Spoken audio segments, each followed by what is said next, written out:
A federal appeals court yesterday struck down the FCC's net neutrality rules. It was the decision from the Sixth Circuit Court of Appeals.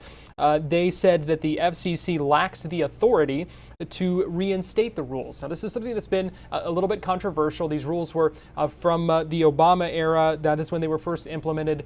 President Trump repealed those, and then President Biden signed an executive order encouraging the FCC to reinstate them. Now, after this court decision, it would be up to Congress to make that decision on whether or not to implement these net neutrality rules. But joining us live now to talk about what net neutrality is and explain all this for us is Matt Rose, CXO of TechRage IT. And Matt, always appreciate you joining us here on Fox 35 News Plus.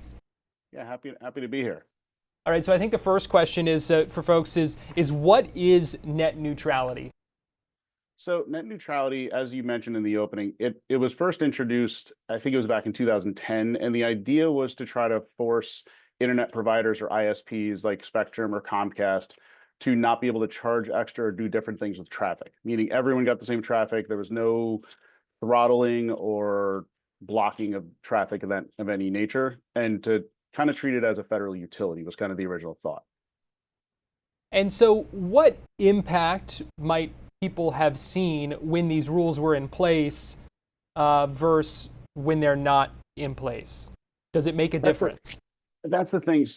For the short period of time that it was in place, I don't think we really saw much of a difference. And I think part of that, and again, as you mentioned, is controversial. So it's really hard, to kind of go both sides here. You have to realize this is something with government oversight, which you're always going to have critics of, and you're going to have some people who think it's great and whatnot. Is the reason it even came about was few instances in the early to the mid 2000s where there was one company who was blocking a competitor.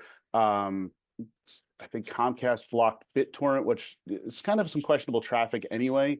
And so that's kind of what brought it up. So I don't think we've really seen a point where it's been used. I think everyone is just fearful that the internet will be not really the wild west, but where the large ISPs of the world will have all this money and be able to make you pay extra if you want to go on TikTok or Instagram or something of that nature.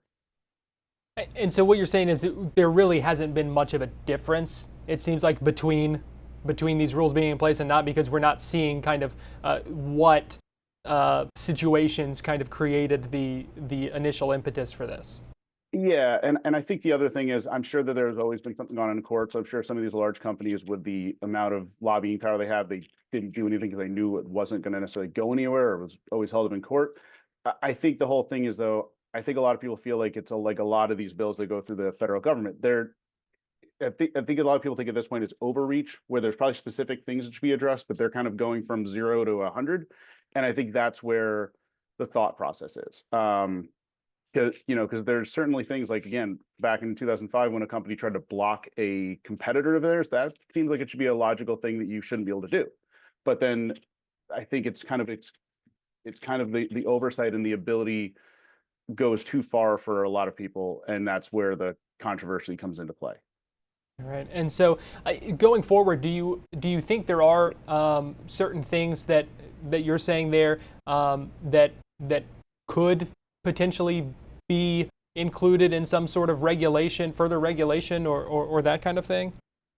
I think what would make both sides happy is to have some regulation where, you are saying you can't block a competitor, things of that nature, because I think that's obviously something nobody would think is a proper business technique.